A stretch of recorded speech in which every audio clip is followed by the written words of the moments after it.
Hi friends, Bigg Boss season 8 చాలా ఆసక్తికరంగా బాగానే ఉంది.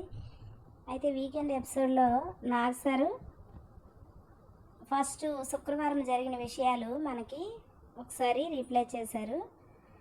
అయితే అందులో ఏమీ లేదు. బేబక్క తన గ్రూప్లోకి ఉన్న నిఖిల్ని అస్తమానము తను చెప్పింది వినకుండా తిని ముందు చెప్పేసి అస్తమానం ఆర్గ్యుమెంట్ మీద ఆర్గ్యుమెంట్ చేసి విసిగించేసింది. అలాగే మణికంఠని కూడా విసిగించింది, అందరినీ విసిగించింది. తను చేసిన పని చేయదు. కిచెన్లో వర్క్ చేస్తానంటది, కిచెన్లో సమంగా ఎవరికి సరిపడినట్టు భోజనం పెట్టదు. అలా అని చేయటం మాందు. అలాగే గ్రూప్లో ఉన్నవాళ్ళని కూడా ఏదో ఒకటి అనుకొని, మరి ఎందుకు తను అలా చేసిందో ఏంటో తెలియదు కానీ తను ఇలా చేసింది. నెక్స్ట్ విష్ణుప్రియ పనికిమాలిన ఫన్ చేసుకొని ఫన్నీ జోక్స్ అని అవని ఇవని సోనియాకి పనికిమాలిన ప్రశ్నలు అడుగుతుంది. అయితే తప్పు లేదు, తీసుకుంటే తప్పు లేదు. కూరిమి గల దినములలో నేరములు ఎన్నడూ కలుగనేరవు.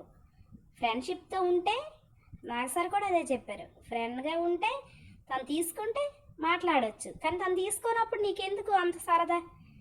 నిన్ను బ్యాడ్గా పోర్ట్రే చేయాలని తను చూసినప్పుడు నీకెందుకు, ఏంటి అవసరం? వద్దని ఒకసారి తను అవాయిడ్ చేసింది కదా, ఊరుకోవచ్చు కదా. మళ్ళీ సీత మధ్యలో వెళ్ళి సారీ చెప్పడం, తను ఇంకా రెచ్చిపోయి అడల్టరీ కామెడీలు నా దగ్గర పనికిరావడం. ఇంకా ఈ విష్ణుప్రియ రెచ్చిపోయి ఎవరిక్కడ అడల్టరీ చేయట్లేదు, కామెడీలు చేయట్లేదు, అది ఇది, నువ్వే ఒక పుణ్యస్త్రీవి, తక్కిన వాళ్ళందరూ పాప స్త్రీలు అని రెచ్చిపోయి ఇంకా ఎక్కువగా తనకి స్కోప్ ఇచ్చేస్తుంది. తనకి సోనియాకి హైప్ ఇచ్చినట్లే ఉంది, కానీ ఇది తిను వాదించకుండా ఉంటే సోనియా కామ్గా ఉండేది. తిను ఎప్పుడైతే వాదిస్తుందో తనకి హైప్ పెరిగిపోతుంది. ఇంకా ఈ అబ్బాయి వీళ్ళందరూ తిన్న వాదార్చడం, తన ఏడుపు దీంతో గడిచింది. అయితే నాకు సరే అందరినీ కూడా మాస్కులు పగలగొట్టి ఫెయిల్యూర్స్, నీ తప్పులు ఇవి, నీ ఒప్పులు ఇవి అని ప్రతి ఒక్కరిని కూడా ఇన్పుట్స్ ఇచ్చారు, చాలా బాగా ఇచ్చారు. తర్వాత అందరికంటే ముందుగా సోనియా సేవ్ అయింది. మిగతా నలుగురు కూడా ఇంకా నామినేషన్లో ఉన్నారు.